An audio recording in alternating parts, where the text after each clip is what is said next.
So, this movie was basically Guardians of the Galaxy if Guardians of the Galaxy was designed to mentally scar your children forever.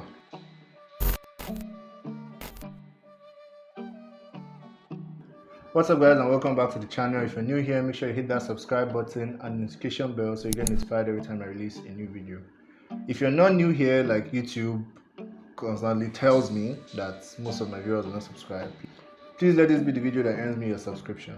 So, the Suicide Squad. I have a lot to say. Let's get right into it. Right from the first moment, the plot is very obviously simple and straight to the point. The film doesn't waste any action to set up its tone and the main story beats, let's say.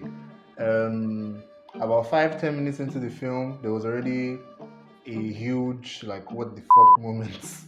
Yeah, just a very interesting subversion of my expectation, at least. I didn't read any leaks or spoilers, so I had no idea what to expect coming in. And the film really reeled me in about 5 to 10 minutes. Just due to the nature of the concept of the Suicide Squad, the group already has a goal and motivation right from the onset of the film. It's not like in Guardians of the Galaxy where the creators had to set up each character's motivation for looking for the Infinity Stone in the first place, right? So here everybody, like the group already has an objective and a reason to move towards that objective. James Gunn and his team just really took advantage of the fact that there's already an established group motive and decided to focus on developing the characters and their own individual motives over the course of the story, mostly through the expert use of flashbacks over the course of the film instead of setting everything up from the beginning. But then, unlike in the original Suicide Squad film, here he really anchors the story through the perspective of one character who is our window into everything that is going on, and in a sense is the most relatable character to us because everybody else is crazy more or less in this film, and then we just follow one guy that just realizes how ridiculous everything is like we do. So it makes for a really interesting experience. Now the film shifts heavily from the overall tone of DC's films over the last like 10 years. Yeah, it's very light-hearted and everything, but it does so in a very tasteful way, and it really leans into the concept of the Suicide Squad. The big thrill of the whole Suicide Squad idea is that unlike the Avengers or Justice League or pretty much any other well-known superhero team, you can't just go about killing team members willy-nilly because like Superman is such a big brand. It's be a waste to just kill him off in a film, or do someone actually went through that, or Batman or Black Widow. You don't just wake up in a team-up film and kill characters. But that's the whole idea of the Suicide Squad. You bring a bunch of irrelevant characters and you can kill them as much as you want. So you don't have to give everybody plot armor stuff. So nobody magically pulls out a new technique out of their ass when they're in an impossible situation. They just die. So it's kind of exciting, and the film really leans into it. So for most of the film, especially in the first few minutes, you're never really sure who is going to die. Although you have a rough idea who won't die, because obviously nobody's going to kill off Harley Quinn for no reason. Like Harley Quinn isn't just going to die unceremoniously.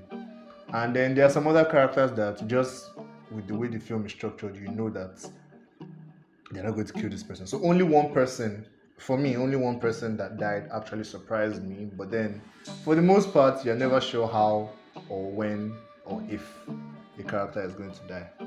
Now this film was very funny, like really funny, and it's James Gunn. It's really no surprise, right? So the physical aspects of the comedy, that's the part where they're just acting in weird ways, for lack of a better term, was played almost to perfection in my opinion. I mean, Ratcatcher, King Shark, just the way people embody funny things was really funny. But then the jokes themselves, the one-liners that Marvel is so famous for, were very hit or miss here. A lot of them never quite landed. Although comedy is very subjective, so the jokes I might have enjoyed, you might not, and then the jokes I did not, you might. So that's just how it works. But generally, I think they were very hit or miss, and some of them were very obvious. And then it's just in some moments it's nice to have a character state the obvious, and then in some moments it's like, yeah, we can see that. So then the deaths, like the name is the Suicide Squad. If nobody dies, then it doesn't live up to its name.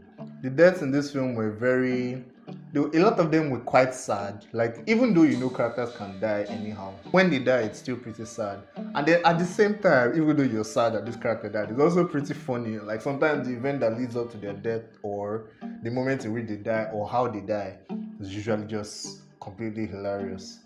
And then the final battle of the film ends in the most James Gunn way possible. He makes some strange ass things look just beautiful. I could not believe I was marveling at some of the things I was marveling at. I just said Marvel twice.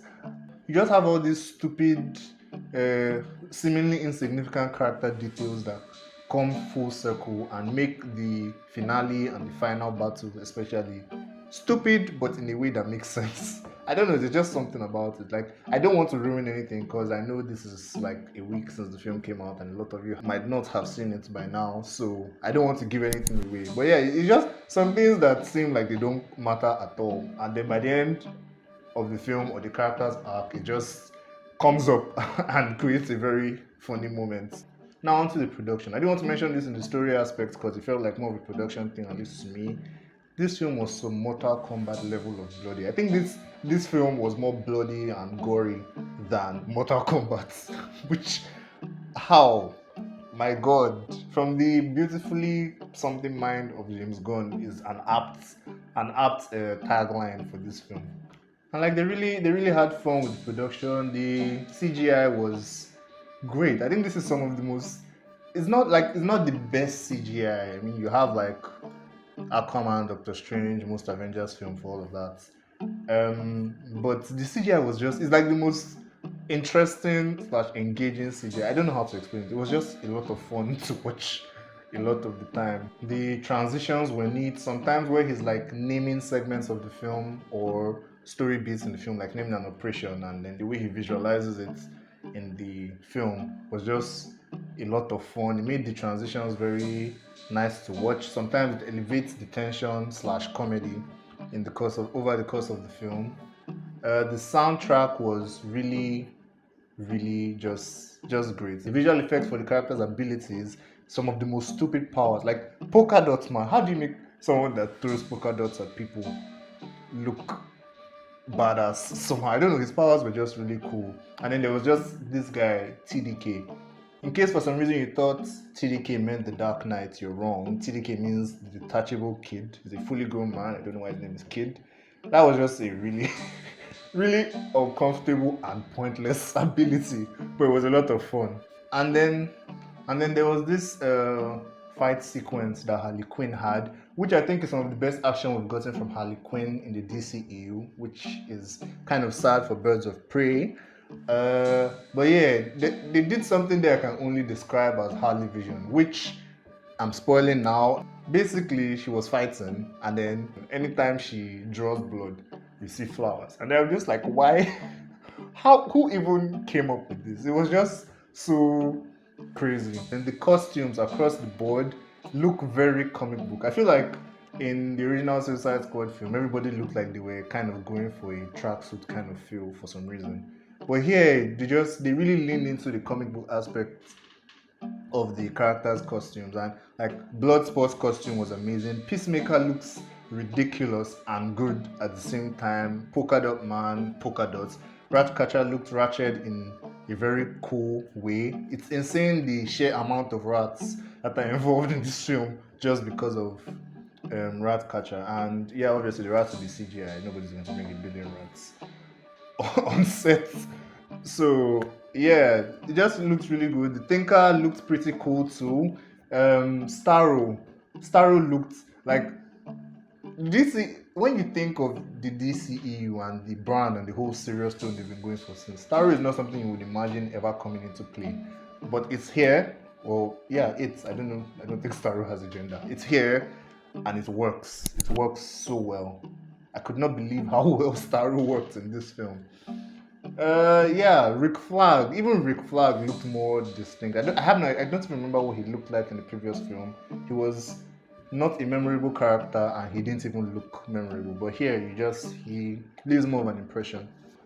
Oh, how could I forget King Shark? King Shark looks like something you should hug. But then when you watch him over the course of the film, it's seems like something you should stay like 10 miles away from at all times, but well, here we are. Now for the performances, I think everybody in this film was absolutely stellar. The funniest performances in this film, like I said, it's a funny film, for me were Sylvester Stallone as King Shark. If you didn't know that was who voiced King Shark, that's who voices King Shark. And David Dasmalchian, I assume that's the pronunciation of his name, as Polka Dot Man. Their performances were just completely hilarious. King Shark more so because you couldn't even see the actor's actual face, but it really worked. And then the best performances, hands down for me in this film, were from Idris Elba and Daniela Melchior, I think is the pronunciation of her name. She played Ratcatcher, he played Bloodsport. Viola Davis is splendid as Amanda Waller as well, which doesn't surprise anybody. John Cena as Peacemaker is freaking annoying, but I think that's the point. I still don't understand why he's the one out of everybody here getting a TV series, but okay. Now, Margot Robbie as Harley is always Margot Robbie as Harley. She's always fantastic to watch regardless of what the film itself might be, as it was the case with both Suicide Squad and Birds of Prey. Didn't love them, loved Harley in both of them. But yeah, she was topped here by Daniela Melchior as Ratcatcher. She brought such a fun, quirky performance, and her reactions to everything were just so believable, and I don't know, she played it well. I think this should be a career-making performance for her. Well, I hope it's a career-making performance for her. Now, the characters, like I said, were very well developed here because the film didn't have to take too much time establishing its plots. My favorite character in this film was Bloodsport, played by Idris Elba. Like I said, the film had one character to anchor the story, and that was this guy. Everybody else was just crazy and quirky and everything, and he was just this guy going like, this is ridiculous. Remember the part where he gave the "we're all going to die," he said the "we're all going to die" thing, and then Polka Dot Man was like, I hope so. And that interaction was just so funny. The character was developed pretty nicely. They put an interesting spin on the otherwise cookie cutter motivation that they gave Will Smith's dead shots in the previous Suicide Squad film. He also has the most and the best moments over the course of the film, two of which involve rats, funny enough. And he reminds me a lot of Sportsmaster. If you don't know who Sportsmaster is, you haven't watched Young Justice. Watch Young Justice. Now, onto Ratcatcher, who I think is the second best character, or the best for some people. I think this character was played to perfection by Daniela Melchior. God, please, I hope I'm pronouncing the name properly. I really like the dynamic her character had with Idris Elba's Bloodsport. Her backstory manages to be beautiful despite the insane amount of rats that are featured in it, and Taika Waititi, can't remember, his performance as her father, aka Ratcatcher 1, was also really emotional and everything. You see a lot of how parents and children relationship plays into this film over the course of the film as you watch it. I'm not spoiling that. If you don't know who Taika Waititi is, he's the guy who directed Thor Ragnarok, and he was in Green Lantern 2011. I think he also did Jojo Rabbit, but I'm not sure. I can't remember who directed that. I think it was him. Yeah, he's a notable person in the industry, and he was here. It was nice. I hope he gets to direct something for DC soon. I'm sure Marvel will never allow that. Whatever. Now, my third favorite character in this film, which took me completely by surprise, was Polka Dot Man. Yes, Polka Dot Man. I don't know who came up with these characters back in the day, but they must have been on something. Anyways, I don't know the origin of this character, like from the comics. I don't remember seeing him in any cartoon, or if he wasn't especially memorable. But what they did with him here was actually really impressive. I can't believe I took someone named Polka Dot Man seriously, to be honest. His abilities are no joke, and the visuals really play that up to the degree that it deserves. The character writing was pretty nice. His backstory was clever. I doubt this is what his original backstory was. But his backstory here was clever, and his character arc wraps up in a moment that is very sweet and just so stupidly funny. Choked up my own saliva. So yes, Polka Dot Man was a great addition to the team. Then Amanda Waller. Amanda Waller is one of the few highlights from the original Suicide Squad film from 2016, and Viola Davis did her thing here as expected. Rick Flag was a lot more memorable here. As I said, he had a moment as his character wrapped up, let's say. I feel like in a sense they carried on his character arc from the previous film, but then I don't remember the previous film in detail, so it doesn't really matter. His arc, his character was wrapped up nicely in this film. Now, Peacemaker. I think if you watch this film, you hate Peacemaker, and I think that was the point.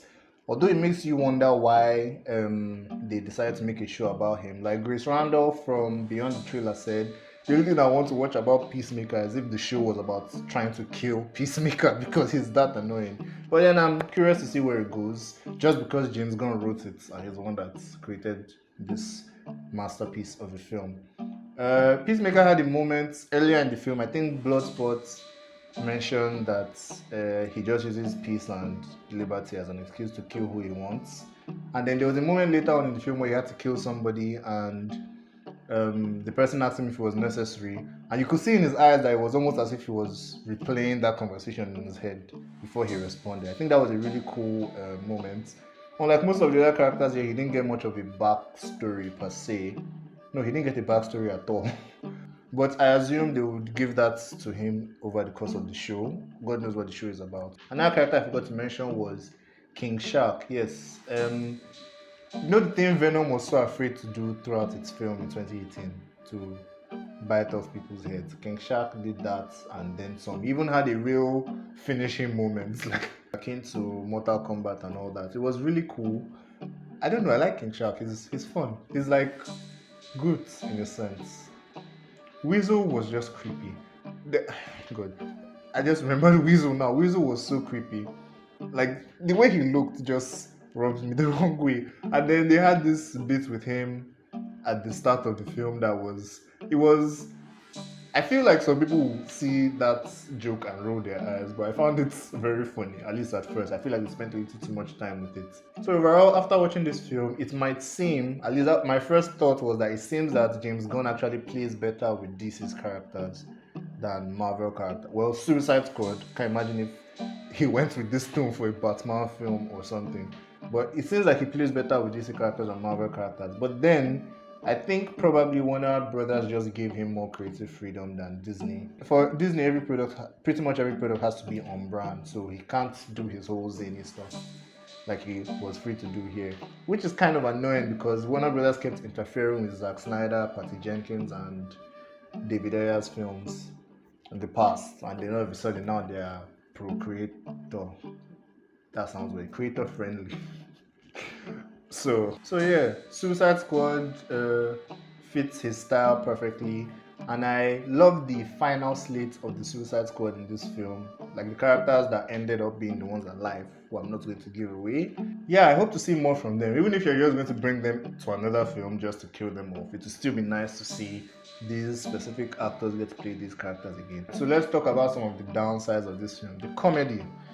It gets a bit much. Same thing with the bloodiness and gore. Sometimes, like it's fun and it has nice shock value and it makes for a more engaging watch. But sometimes, either we spend too much time with some jokes, like I mentioned with Weasel, or we just like the camera spends a lot of time showing us bodies and blood and gore and all of that. A lot of characters feel wasted, which is kind of par for course with the concept of the Suicide Squad. You bring people in and like suicide, people die, right? But then a lot of characters, like even some characters from the previous Suicide Squad film that they brought back, the Thinker it felt like an unnecessary addition to the story because he didn't do any thinking. He didn't do anything.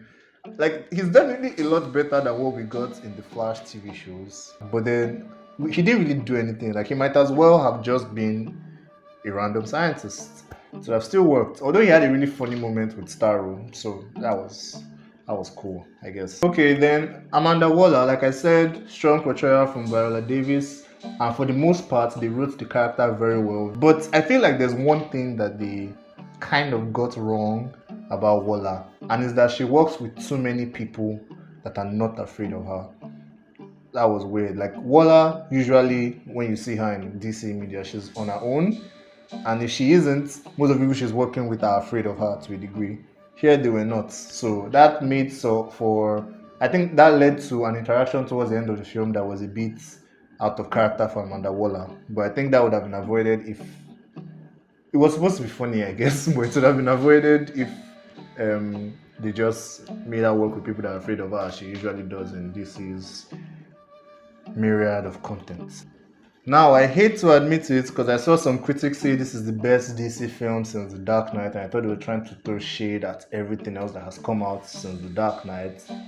But this is the best DCEU film, and this truly is the best DC film that has come out since The Dark Knight. It's very different from everything DC does, but it excels at what it is, which is a work of art from the insane mind that is James Gunn. It seems to me that DC's routes, instead of Marvel, you know how Marvel films all have like the same tone and vibe and everything. It's a very homogeneous universe. I think DC's route seems to be the non-homogeneous ones because they do a lot better when they let creators do their thing. Sorry, this isn't the best DC film since I love Joker more than this. Okay, so let's say this is the second best DC film since The Dark Knight. I liked Joker more than I liked this film. So now for all the DC fans that will want to go and start chanting that DC is back, calm down.